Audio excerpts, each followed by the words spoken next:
एक गांव था, लेकिन कुछ दिनों से अचानक वहां कई रहस्यमयी मौतें होने लगी। लोगों की आधी खाई हुई लाशें गांव के बाहर नदी किनारे मिलने लगी, जिसे देखकर लोग काफी डरे और सहमे रहते थे। उसी गांव में मोहन नाम का आदमी अपनी पढ़ाई खत्म करके कुछ सालों में गांव वापस आता है। ये सारी मौतें उसके आने के बाद ही शुरू होती हैं और अक्सर जिस दिन लोगों की मौत होती वो वहाँ नहीं होता था। अरे भाइयों, ये मोहन कभी किसी की मौत के समय नहीं आता, पता नहीं क्या कारण है। अरे हाँ भाई, ये तो है, पता नहीं क्या कारण है, कभी किसी की मैयत में नहीं आवत है, और तो और पता नहीं क्या काम करता है। ऐसी बातचीत हो ही रही होती है कि तभी वहाँ मोहन आ जाता है। अरे भाइयों, क्या बातें हो रही हैं? कुछ नहीं मोहन भैया, बस ऐसे ही टाइम पास करत रहे। अच्छा, एक ठो बात पूछे? हाँ हाँ पूछो भाई, आप क्या काम करत हो भाई? रात में घूमते रहते हो। मैं तो एक सेल्समैन हूँ।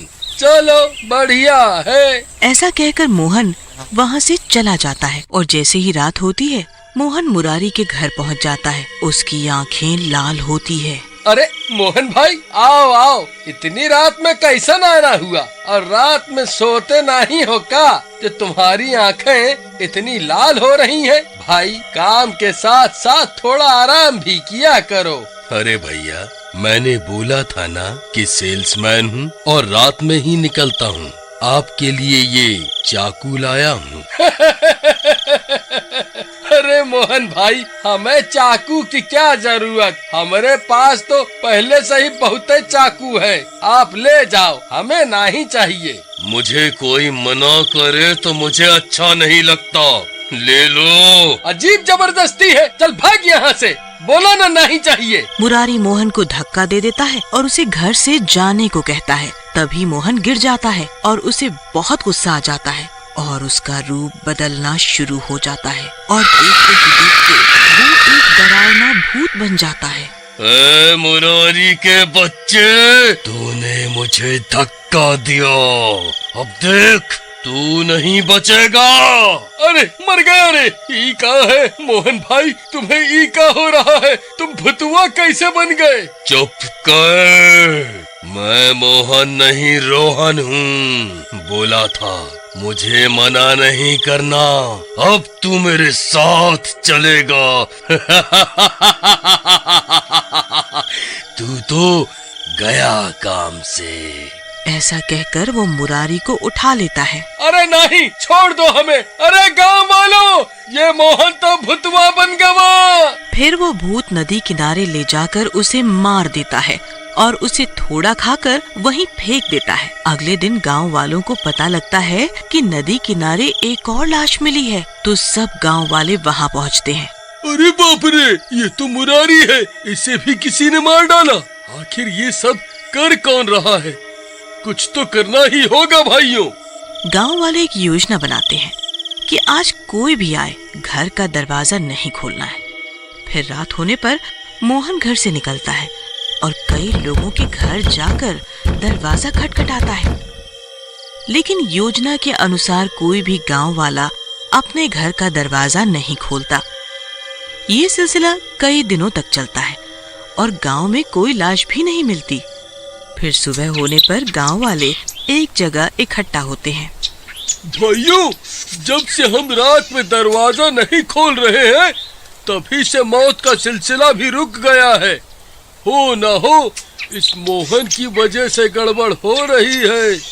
क्यों न रात में हम इस पर नजर रखें और इसके घर जाकर देखें।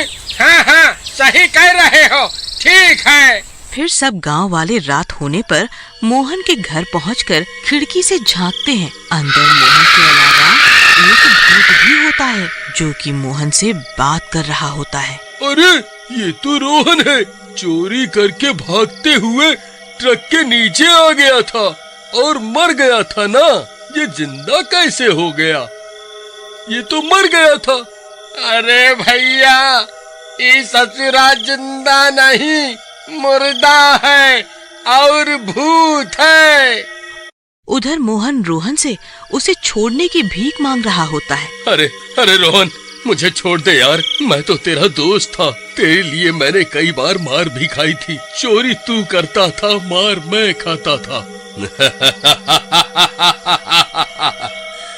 अबे तो मैंने कहा था, अब तो तेरा शरीर मिल गया है। चोरी मैं करूंगा, लोगों को मैं मारूंगा और अपनी भूख मिटाऊंगा, और पिटेगा तू। मजा ही आ गया। अब तो मैं तुझे को नहीं छोड़ूं भाया। ऐसा कह के रोहन मोहन के शरीर में घुस जाता है। गांव वाले बाहर से सारी घटना देख रहे होते हैं। यार ये मोहन भैया के अंदर तो शैतान है, तभी हम ससुरा कहे कि कौनो से बात काहे नहीं करत है। अरे भैया सब बात तो ठीक है, लेकिन अब इस शैतान को मोहन भैया के शरीर से बाहर कैसे निकाला जाए और कैसे उन्हें इस प्रेत के चक्कर से आजाद किया जाए। अरे ये चुड़ैल होती तो चोटी काट के जला देते, इसका क्या करें? सुना है हनुमान जी के मंदिर में ले जाके सिंदूर का टीका माथे में लगाने से भूत शरीर छोड़ देता है। रे बाबू सुना तो हम भी है, लेकिन इसको लेकर कौन जाएगा मंदिर तक? बीच रास्ते में ही हमारा राम नाम सत्य न हो जाए भाई। तभी मोहन भूत बन चुका होता है और गांव वालों की आवाजें सुनकर बाहर आ जाता है। ऐ मूर्ख गांव वालों, क्यों ताक झांक कर रहे हो?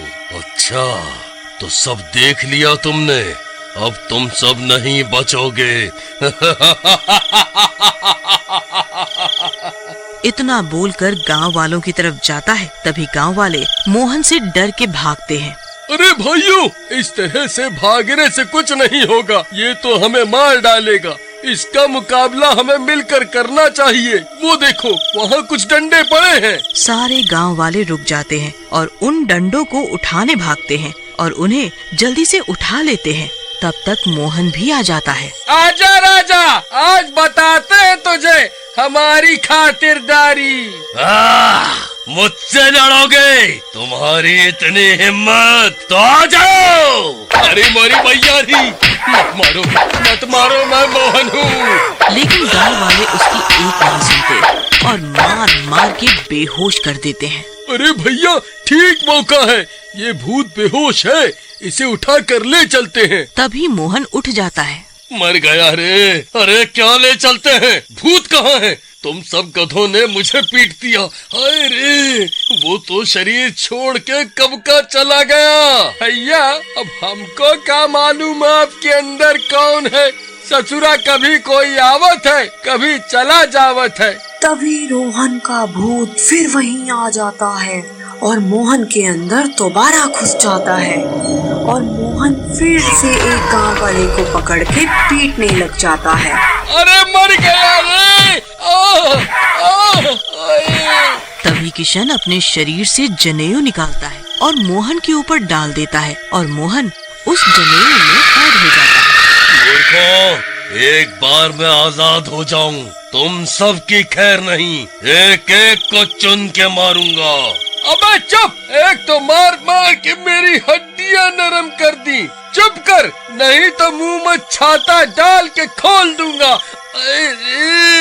फिर सारे गांव वाले मोहन को उठा के हनुमान जी के मंदिर में ले जाते हैं। अरे पुजारी जी, जरा इधर भी देखो, इस शैतान का इलाज करो, ये बहुत खतरनाक भूत है, गांव में हुई सारी मौतों का भी जिम्मेदार है। अच्छा ये क्या कह रहे हो बेटा? ठीक है, करते हैं इसका इलाज। पुजारी जी अंदर से हनुमान जी की मूर्ति से सिंदूर निकाल के लाते हैं और मोहन के माथे पर लगा देते हैं। अरे मर गया रे। पंडित छोड़ दे मुझे, तू नहीं बचेगा। हटा इसे। ये क्या लगा दिया मेरे माथे पर? नहीं, अरे मर गया रे। हे भगवान, मुझे माफ कर दो, मैंने अपनी भूख मिटाने के लिए इसके शरीर पर कब्जा किया था, मुझे मुक्ति दे दो भगवान। फिर मोहन के अंदर का भूत बाहर निकल आता है और जलने लगता है। थोड़ी ही देर में पूरा भूत जल जाता है और मोहन उस भूत के चंगुल से आजाद हो जाता है। बोलो महाबली हनुमान की जय।